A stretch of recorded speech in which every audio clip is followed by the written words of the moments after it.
ये आकाशवाणी है।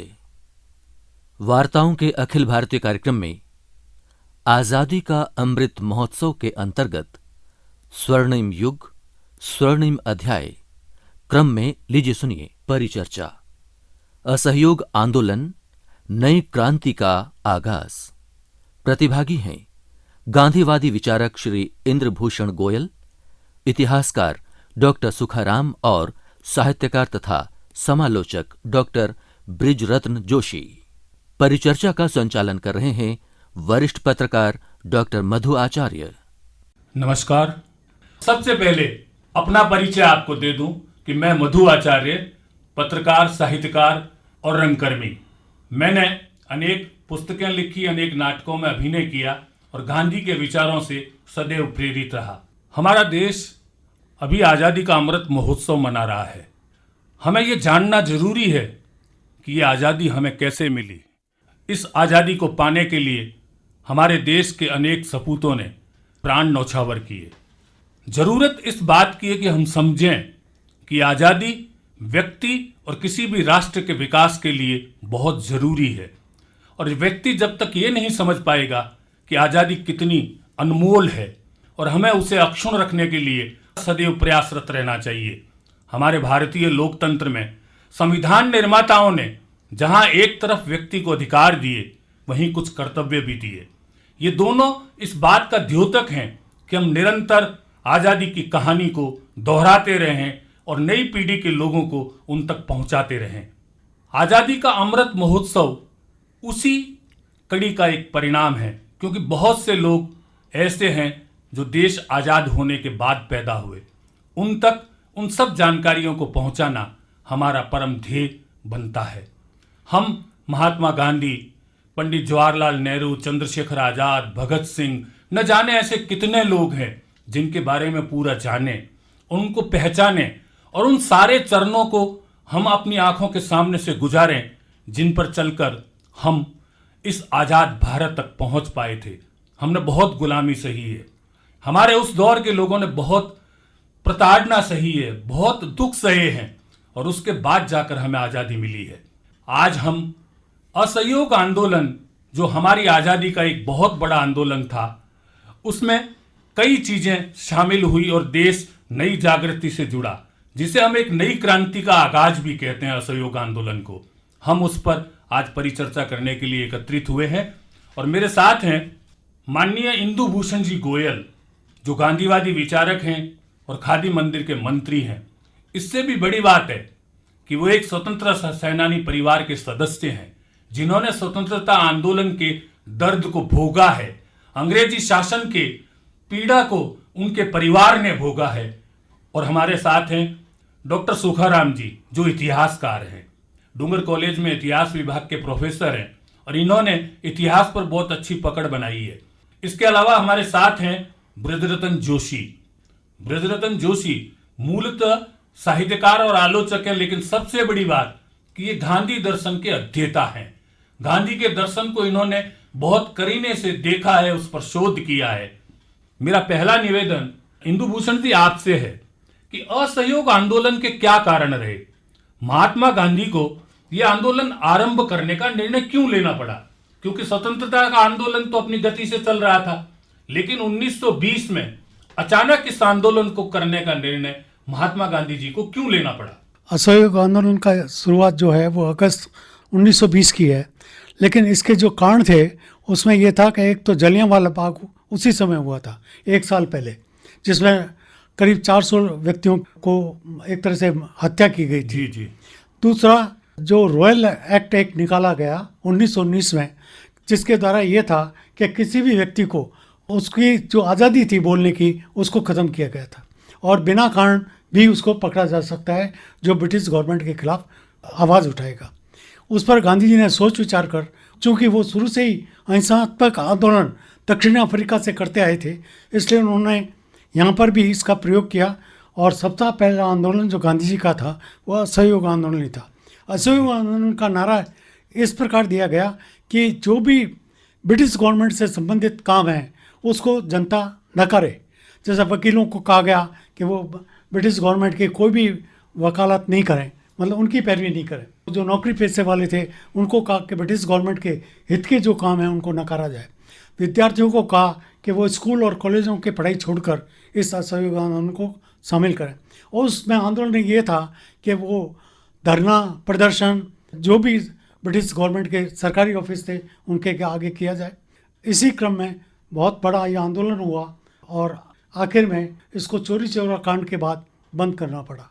चोरी चौरा कांड में हालत ये हो गई कि किसान आंदोलन, गांधी जी का जो आंदोलन शुरुआत थी वो किसान आंदोलन से हुई थी। बिहार और गुजरात, बिहार में चंपारण और गुजरात में खेड़ा, जी, वहाँ से इसका आंदोलन की शुरुआत की थी उन्होंने और उसी को प्रमुखता उन्होंने दी। चोरी चौरा कांड में क्या है, किसानों ने जो गोरखपुर के पास ही है गांव, उस पुलिस जो एक थाना था उसको आग लगा दी। उस आग लगाने से गांधी को ये लगा कि हमारा आंदोलन हिंसात्मक हो रहा है, इसलिए हमें इसको एक बार वापस लें, फिर दूसरा कार्यक्रम चला। जी, आपने बहुत सही जानकारी दी। अंग्रेज हुक्मरानों की जो ज्यादतियां बढ़ी थी उसके विरोध करने के लिए महात्मा गांधी ने 1 अगस्त 1920 को असहयोग आंदोलन की घोषणा की थी। हालांकि कांग्रेस ने यह प्रस्ताव 4 सितंबर 1920 को अपने कोलकाता अधिवेशन में पारित किया, लेकिन चूंकि तब तक आंदोलन अपना स्वरूप ले चुका था और गांधी चूंकि सत्याग्रही थे, गांधी को हम इस दुनिया का पहला सत्याग्रही कहते हैं क्योंकि वो हर बात अहिंसक तरीके से मनवाने के पक्षधर थे।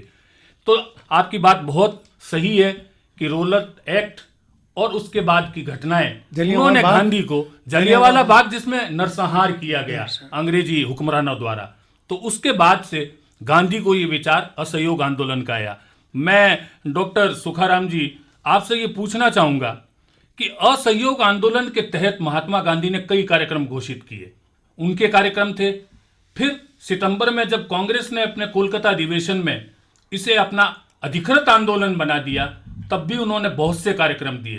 तो वो कार्यक्रम क्या थे और उन कार्यक्रमों का मूल उद्देश्य क्या था कि असहयोग आंदोलन करने से क्या होगा, आजादी की लड़ाई किस तरह आगे बढ़ेगी, उस पर आप थोड़ा सा प्रकाश डालें। जी, धन्यवाद मधु जी। आंदोलन के कार्यक्रमों की बात हम करें तो सबसे पहले गांधी जी ने 1920 में कलकत्ता अधिवेशन बुलाया गया था और इसी कलकत्ता अधिवेशन में ये प्रस्ताव पारित किया गया था कि प्रथम विश्व युद्ध समाप्त हो गया है और इसके बाद में भी अंग्रेज भारतीयों को कोई रियायत देने की मूड में है नहीं, इसलिए अब सिवाय एक संघर्ष के हमारे पास कोई चारा नहीं है। बिल्कुल सही कहा आपने। प्रथम विश्व युद्ध की घटना असहयोग आंदोलन में बड़ा रोल निभाने वाली। बिल्कुल सर। और इसी विश्व युद्ध की समाप्ति के साथ ही कुछ क्रांतिकारी गतिविधियां भारत में बढ़ी थी और उन्हीं क्रांतिकारी गतिविधियों को सीमित करने के लिए अंग्रेजों ने सिडनी रॉलेट की अध्यक्षता के अंदर एक आयोग बनाया गया था, जिस आयोग का नाम था राजद्रोह आयोग। और 18 मार्च 1919 को ये एक्ट पास किया गया था, रॉलेट एक्ट पारित किया गया था। जी। और इसी के दौरान अब स्थिति ये हो गई कि किसी भी भारतीय को संदेह के आधार पर पकड़ करके असीमित समय तक उसको जेल में रखा जा सकता है और बिना कारण बताए। इसीलिए इस कानून को काला कानून की संज्ञा दी गई। इसमें कहा गया कि नो वकील, नो दलील, नो अपील, इस तरह का ये कानून था। और इसी रॉलेट एक्ट के विरोध में पंजाब में प्रतिक्रिया हुई, लोगों में रोष आया। पंजाब में थोड़ी जागृति ज़्यादा थी, इसीलिए वहाँ पर इस रॉलेट एक्ट के विरोध के अंदर एक सभा का अमृतसर के अंदर आयोजन किया गया था, जिसको हम जलियांवाला बाग की सभा के नाम से जानते हैं। और इसी सभा में जनरल डायर ने, जो सभा का स्थल था, उस स्थल पर उन्होंने मशीन गनें लगा के, बख्तरबंद गाड़ियां लगा करके, और सभा स्थल का जो गेट था उस गेट को पूरी तरह से उन्होंने बंद कर दिया और बिना चेतावनी दिए सभा पर गोलियां चलाई गई, जिसमें लगभग 1000 लोग मारे गए थे। हालांकि सरकारी रिपोर्ट जो हंटर कमेटी बनाई गई थी उसमें ये संख्या लगभग 300 के लगभग दी गई है, लेकिन कांग्रेस के कुछ सदस्यों की एक कमेटी अलग बनी थी जिन्होंने ये रिपोर्ट दी थी कि लगभग 1000 लोग मारे गए थे और लगभग 1200 लोग घायल हो गए थे। कुछ लोगों की जानें बची थी, जो लोग उस जलियांवाला बाग में कुछ कुएं थे, उस कुएं में कूदने से लोग जो है वो जिंदा बच गए थे। उस कारण मरे भी कुछ, हाँ, मरे भी कुछ अपाहिज हो गए। तो इसलिए ये आंदोलन बाद में शुरू हो रहा है। और एक और कारण जिसका मैं बात करना चाहूँगा वो है खिलाफत आंदोलन। जी। क्योंकि प्रथम विश्व युद्ध समाप्त हुआ था और तुर्की का जो शासक था उसको खलीफा के नाम से जाना जाता था। और खलीफा मुस्लिम जगत का सबसे बड़ा धार्मिक और राजनीतिक प्रमुख होता है। खलीफा के साथ इंग्लैंड के द्वारा मिसबिहेव किया जा रहा था, उनके साथ अच्छे से व्यवहार नहीं कर रहे थे। दूसरी बात ये थी कि तुर्की को कई भागों में बांटा जा रहा था। तो भारत के दो मुस्लिम बंधु थे जिनको अली बंधु के नाम से जाना जाता है, जिनको मोहम्मद अली और शौकत अली के नाम से जाना जाता है। ये कैम्ब्रिज के ग्रेजुएट लोग थे और इन्होंने भारत में आकर के भारतीय मुसलमानों को इस बात के लिए प्रेरित किया कि अंग्रेजों के खिलाफ हमें आंदोलन करना चाहिए खलीफा के पक्ष में। खिलाफत का मतलब विरोध नहीं है यहाँ पे। खिलाफत शब्द जो है कॉमन वर्ड है जिसको अक्सर हम ये मान लेते हैं कि खिलाफत का मतलब प्रोटेस्ट करना, विरोध। खिलाफत का अर्थ है खलीफा की शक्तियों को कम कर रहा है इंग्लैंड, उसका विरोध करना। खलीफा की शक्तियों को बचाना है, उसकी खिलाफत को बचाना है, इसका अर्थ खिलाफत है। बिल्कुल, आपने खिलाफत आंदोलन की अभी जिक्र किया। खिलाफत आंदोलन भी एक बड़ी भूमिका में था असहयोग आंदोलन के। जी। हम अच्छी तरह से इस बात को जानते हैं। जलियांवाला बाग आपने और हमने, हम सब लोगों ने देखा है किस तरह से अंग्रेजी हुक्मरानों ने जुल्म किया। जी। लोगों को कुएं में छोटे से में कूद कर अपनी जान देनी पड़ी, तंग गली से निकलना पड़ा। बिल्कुल। ये बहुत से कार्यक्रम उस समय असहयोग आंदोलन के लिए गांधी जी ने दिए। जैसे उन्होंने ये आह्वान किया कि सरकारी कर्मचारी काम करना बंद कर दें, स्कूल जाना विद्यार्थी छोड़ दें, कॉलेज जाना छोड़ दें, वकील न्यायालय में पैरवी करना छोड़ दें और श्रमिक श्रम करना छोड़ दें। ये सब वो कार्यक्रम थे जो असहयोग आंदोलन के चरण थे। किसानों को कहा गया कि लगान नहीं दें। बिल्कुल। और ब्रजरतन जी, मैं आपसे खासकर, चूंकि आज हमारी केंद्र सरकार ने भी जलियांवाला बाग को एक बड़े ही सुंदर तरीके से सामने रखा है लोगों के, ताकि लोग आजादी के उस संघर्ष को और वहां शहीद हुए लोगों के बारे में जान सके। तो जलियांवाला बाग हत्याकांड जो 13 अप्रैल 1919 को हुआ था, उसने इस आंदोलन को कैसे प्रभावित किया? क्योंकि गुरु रविंद्रनाथ टैगोर ने भी उसमें एक बहुत बड़ी भूमिका निभाई थी, तो उसके बारे में आप जरूर बताएं। धन्यवाद मधु जी। देखिए, मुझे आपके प्रश्न पे आने से पहले मुझे लगता है इस पे हम विचार जरूर करें जो अभी हमारी परिचर्चा के केंद्र से छूट रहा है कि ये गांधी के द्वारा असहयोग का जो विचार प्रस्तावित किया गया उसका मूल क्या था।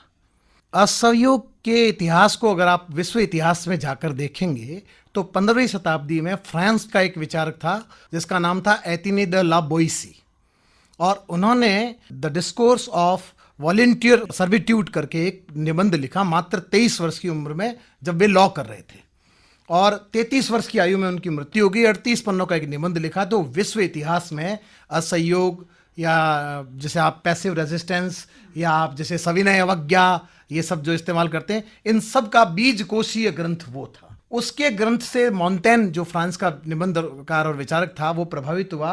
फिर ये विचार जो हेरल्ड लास्की, और उसके बाद ये उस क्रम से होते हुए फिर आपके पास आते हैं ये विचार थोरो के यहाँ, थोरो से टॉल्स्टॉय, और आप देखते हैं टॉल्स्टॉय और थोरो का तो गांधी अपने जीवन पर बहुत बड़ा प्रभाव स्वीकारते हैं। बिल्कुल स्वीकारते ये तो हम कह नहीं सकते कि गांधी को एमिते द ला बोइसे के बारे में जानकारी थी या नहीं सीधे सीधे, लेकिन बोइसे का एक बहुत जबरदस्त वक्तव्य है और वो ये है कि तुम उनकी आज्ञा मानना छोड़ दो और अपने आप को स्वतंत्र समझो। ये जो तुमने दास्ता ग्रहण की है वो स्वैच्छिक है।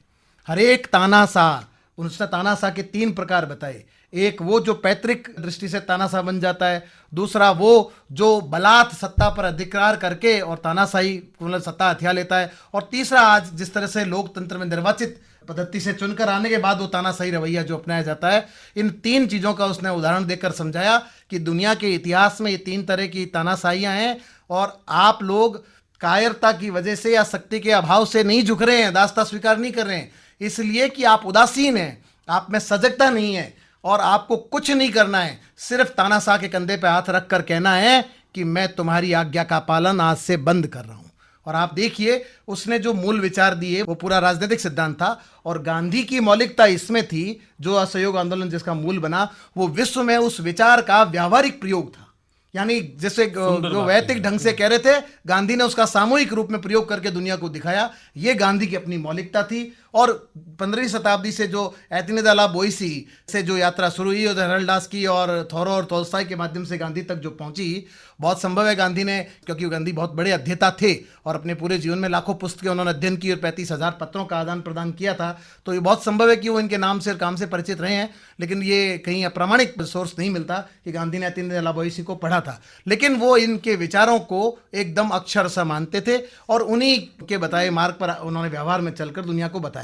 रही बात दूसरी, जिसमें कि अपन ने ये जानने की कोशिश करें कि जलियांवाला बाग एक इंस्टेंट, मतलब जैसे कहते हैं ना, तात्कालिक कारण था। जैसे कहते हैं चाय के प्याले में तूफान ला दिया, बरतानिया हुकूमत हिल उठी थी, क्योंकि गांधी की जो स्वैच्छिक दास्ता के जो असहयोग किया या स्वातंत्र बोध को विकसित करने की जो पद्धति थी वो आध्यात्मिक थी। तो ये इसकी ताकत का कमाल था कि हजारों लोगों ने सीने पे गोलियां खाई और वो गोलियां खाकर लोग वहां से भागे नहीं। और ये जो डर था, मतलब एक खास किस्म का भय का वातावरण ब्रिटिश सत्ता के मन में उत्पन्न हुआ कि ये इस गांधी ने इन लोगों को इतना मजबूत बना दिया है कि ये गोली से नहीं डरते। और आप देखिए कि उस आंदोलन की एक बड़ी और जिसकी तरफ लोग कम इशारा करते हैं कि ऐसे सैकड़ों बच्चे भी उस आंदोलन, मतलब उसमें शहीद हो गए, जो माँ की छाती से चिपक कर दूध पी रहे थे। उन्होंने भी स्वतंत्रता की बलिवेदी पर अपने जीवन के प्रांगण में उतरने से पहले ही सारी चीज़ों को उन्होंने मतलब त्याग करके और मातृभूमि की रक्षा के लिए अपने प्राण उत्सर्ग कर दिए। तो ये जो जबरदस्त सजगता और अपने प्रति जो उदासीनता के भाव का त्याग करके अंदर स्वातंत्र बोध को विकसित करने की पद्धति गांधी ने जो दी, वो भारत ही नहीं पूरे विश्व के राजनीतिक इतिहास में अप्रतिम है। और इसलिए जो जैसे हम कहते हैं कि ये जो गांधी जैसे असविनय अवज्ञा या पैसिव रेसिस्टेंस या निष्क्रिय प्रतिरोध या असहयोग आंदोलन, ये सारे शब्द एक ही है। तो इसकी यात्रा में गांधी सबसे बड़े और सबसे नायक व्यक्तित्व के रूप में और शक्ति देने वाले व्यक्तित्व के रूप में उभर कर आते हैं। बहुत सुंदर बात कही आपने, असहयोग शब्द को पूरी तरह से परिभाषित किया। लेकिन जलियांवाला बाग का जब कांड हुआ तो उस कांड ने हमारे बहुत से लोगों को खोया, लेकिन लोगों में जागृति भी खूब हुई। जागृति न केवल उस समय के पत्रकार में हुई, उस समय के साहित्यकार में हुई, हर वर्ग ने लोगों को जागृत करने का काम किया। इसका सबसे बड़ा काम यह था कि उसने लोगों में आजादी के लिए जागृति पैदा की और गांधी ने जो ध्येय दिया कि हमारा अंतिम लक्ष्य स्वराज्य है, और उसके लिए लोगों को जगाने के लिए रविंद्रनाथ टैगोर ने अपने सर की उपाधि तक लौटा दी। तो मैं सुखाराम जी आपसे पूछना चाहूंगा कि आप क्या मानते हैं कि इस जलियांवाला कांड की असहयोग आंदोलन की नींव में क्या भूमिका थी? बिल्कुल मधु जी, मैं आपसे पूरी तरह सहमत हूँ। जलियांवाला बाग जो था, ये आंदोलन में एक तरह से तात्कालिक कारण इसको मानते हैं हम इतिहास में। और क्योंकि जलियांवाला बाग के कारण ही आप देख रहे हैं कि खिलाफत और गांधी जी, खिलाफत आंदोलन के मूवमेंट के जो नेता और गांधी जी थे, वो दोनों एक साथ आए और आकर के, और गांधी जी ने ये समझा कि ये हिंदू मुस्लिम एकता या सांप्रदायिक सौहार्द का एक सबसे अच्छा अवसर है, तो इस अवसर को हमें यूज करना चाहिए, काम में लेना चाहिए। और इसी प्रकार हम देख रहे हैं कि इसी आंदोलन में ये एक सांप्रदायिक सौहार्द हमेशा बना रहा। हिंदू मुस्लिम दोनों ने एक साथ मिलकर के लड़ा। और जहाँ तक यहाँ मुझे एक चीज जान पड़ती है सुखाराम जी, मैं बीच में आपको रोक रहा हूँ कि असल में जो असहयोग आंदोलन था उसका एक दूसरा आप देखते हैं कि जो रूप निकल कर आया कि गांधी हिंदुस्तान के राजनीतिक इतिहास में किसी मुस्लिम मंच पर जाकर उसकी अध्यक्षता करने वाले, वो भी मुसलमानों के प्रतिनिधि मंच पर जाकर अध्यक्षता करने वाले पहले महापुरुष के रूप में वहां अवतरित होते हैं। और न केवल वहां जाकर वो उनकी साथ तादाद में बिठाते हैं, बल्कि वो जो आज हम जिस धर्मनिरपेक्ष राजनीति के मुक्त गगन में विचरण कर रहे हैं उसकी भूमिका वहां तैयार होती है। और 22 में फिर वो जब रचनात्मक कार्यक्रम चलाते हैं जिसमें कौमी एकता, सांप्रदायिक सद्भाव, बुनियादी शिक्षा और मतलब परस्पर जो है ये कुटीर उद्योगों को बढ़ावा देना और चरखा आदि की जो बिल्कुल जी बिल्कुल आप रजरतन जी उससे की लोगों को धार्मिक रूप से जो विखंडन करने का प्रयास अंग्रेजों ने किया, महात्मा गांधी ने उसको जोड़ने के लिए ये सारे काम किए थे। बिल्कुल बहुत सही कहा। मैं एक बात कहना चाहता हूँ। महात्मा गांधी का जो कार्यक्रम था उसमें जो आंदोलन और आश्रम दोनों पद्धति से उन्होंने जन आंदोलन को खड़ा किया और साथ साथ कार्यकर्ता तैयार किए। सबसे बड़ी बात, हर जिले में और हर गांव में उनका प्रतिरूप खड़ा किया। आश्रम से द्वारा तैयार किए हुए कार्यकर्ता गांव में आए, उनको लोग, वहाँ के लोकल लोग कहने लगे ये यहाँ के गांधी हैं। तो इसमें जो गांधी की एक बड़ी बात थी वो ये थी कि उन्होंने जनमानस को तैयार किया, मानसिक रूप से, शारीरिक रूप से, और निर्भय बनाया। कोई भी आंदोलन करना है उसमें सबसे बड़ी बात होती थी निर्भयता, कि भाई जेल भी जाओ, लाठी भी खाओ, लेकिन हमें अहिंसा रूप में ही काम करना है। और उन्होंने जो खादी का काम, एक चर्चा आई, खादी का जो रचनात्मक कार्यक्रम था ये साबरमती आश्रम से हुआ। उसमें कोचरबा एक गांव था, उससे वहाँ से इन्होंने शुरुआत की और सबसे पहले खड्डी पर उन्होंने काम किया। उसी खड्डी पर काम करने से जो कपड़ा तैयार हुआ उसका नाम पड़ा खद्दर। शुरू में खद्दर था, फिर बाद में जब एक्ट बना तो इसका नाम खादी हुआ, खादी एक्ट।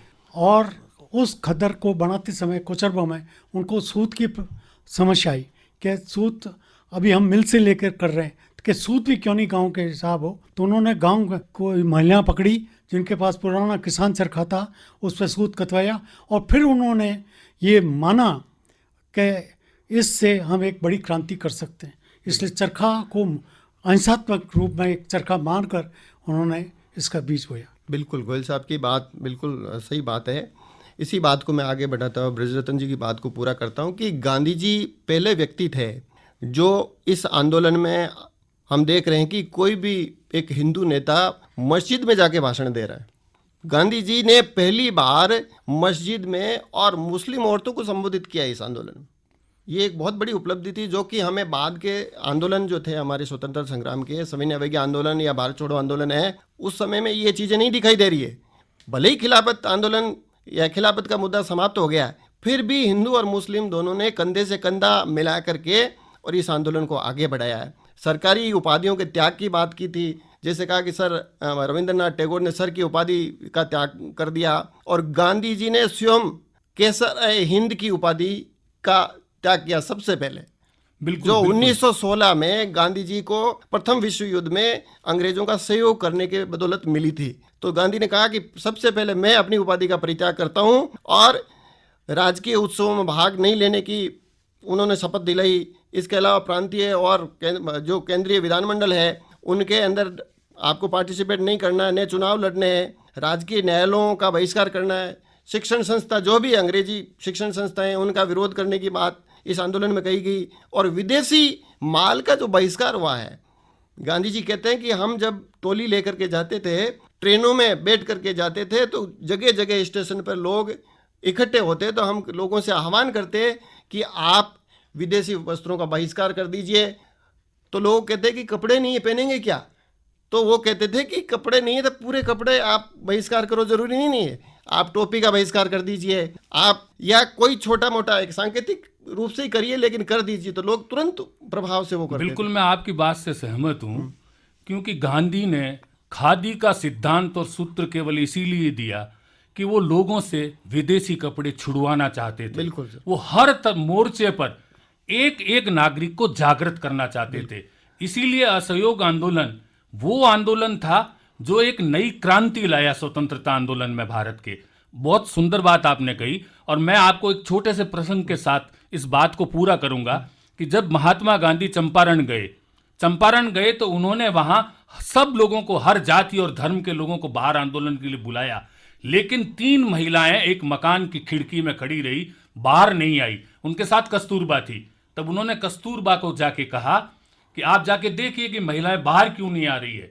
वो भीतर जाकर आई, और बाहर आकर उन्होंने जब बताया कि उन 3 महिलाओं को वहां के जमींदार ने केवल एक साड़ी दे रखी है, एक दिन में एक महिला एक साड़ी पहनती है और 2 महिलाओं के कोई तन पर कपड़ा नहीं होता, इसलिए वो बाहर नहीं आई। और उसी दिन से गांधी ने अपने शरीर के कपड़ों का परित्याग किया था और वो नंगे सिर घुमा करते थे, और खादी का उदय उसकी बड़ी देन है। हमने असहयोग आंदोलन के विभिन्न रूपों पर बहुत बात की है। बिल्कुल, मैं धीरे धीरे आप सब लोगों से विचार चाहूंगा कि असहयोग आंदोलन ने एक नई क्रांति का सूत्रपात जरूर किया, लेकिन आप तीनों से मैं आग्रह करूंगा कि आप ये जरूर बताएं कि असहयोग आंदोलन के परिणाम क्या रहे, असहयोग आंदोलन आखिर हमें कहां ले गया।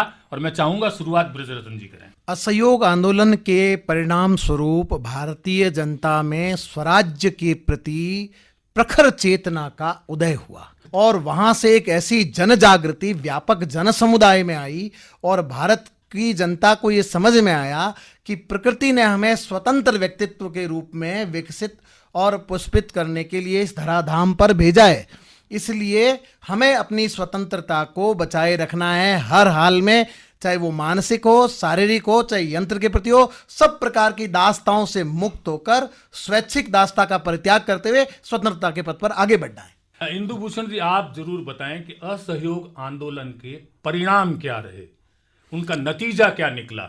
सबसे ज़्यादा तो गांधी जी के द्वारा जो जन जागृति की गई, उसमें उन्होंने जनता को निर्भय बनाया, सत्याग्रह के प्रति आग्रह करने का बताया कि भाई सत्य के प्रति आपका आग्रह होना चाहिए और निर्भय होकर प्रदर्शन, सत्ता के खिलाफ अगर आपकी जो मानसिकता है कि भाई ये चीज़ नहीं होनी चाहिए सरकार द्वारा, उसके खिलाफत करनी चाहिए आपको और खुले मन से करनी चाहिए और सामूहिक रूप से आप जागृत होकर करें।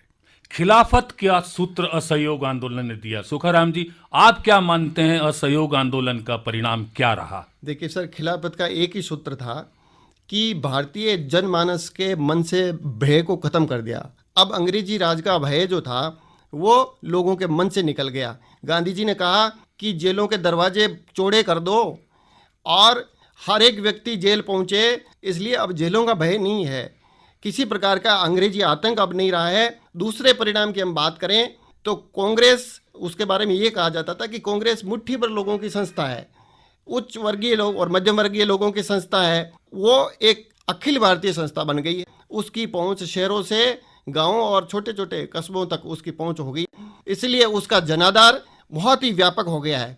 अब उससे किसान भी जुड़ गया है, उससे श्रमिक भी जुड़ गया है, उसमें बुजुर्ग भी जुड़ रहा है, बच्चा भी जुड़ रहा है, महिलाएं भी जुड़ रही है। ये बहुत बड़ी बात है। बिल्कुल, आपने बहुत सही कहा। असहयोग आंदोलन स्वाधीनता क्रांति का एक नया सूत्रपात था। ये बात इस चीज से साबित होती है, और वो भी अहिंसक तरीके से, जिसके लिए महात्मा गांधी जाने जाते थे। हमें ये कहने में कोई संकोच नहीं होना चाहिए कि भारत की आजादी में असहयोग आंदोलन एक बहुत बड़ा माइलस्टोन, एक बहुत बड़ा कदम था, जिसने हिंदुस्तान की जनता को स्वराज्य के अधिकार के लिए जागृत किया, उसमें चेतना जगाई। आज की इस परिचर्चा में भाग लेने के लिए मैं इंदु भूषण जी गोयल आपका, ब्रजरतन जी जोशी आपका और डॉक्टर सुखाराम जी आपका बहुत बहुत आभार व्यक्त करता हूं कि आपने तथ्यपरक जानकारी दी, और मैं अपनी तरफ से भी मधु आचार्य आप सबका बहुत बहुत धन्यवाद ज्ञापित करता हूं। धन्यवाद सर, बहुत बहुत धन्यवाद। असहयोग आंदोलन, नई क्रांति का आगाज। वार्ताओं के अखिल भारतीय कार्यक्रम में आजादी का अमृत महोत्सव के अंतर्गत स्वर्णिम युग स्वर्णिम अध्याय क्रम में अभी आप ये परिचर्चा सुन रहे थे।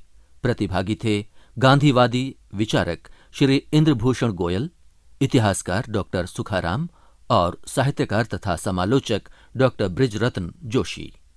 परिचर्चा का संचालन कर रहे थे वरिष्ठ पत्रकार डॉक्टर मधु आचार्य। कार्यक्रम के प्रस्तुतकर्ता थे जेपी मीणा। आकाशवाणी के बीकानेर केंद्र पर तैयार ये कार्यक्रम आकाशवाणी के दिल्ली केंद्र से प्रसारित किया गया।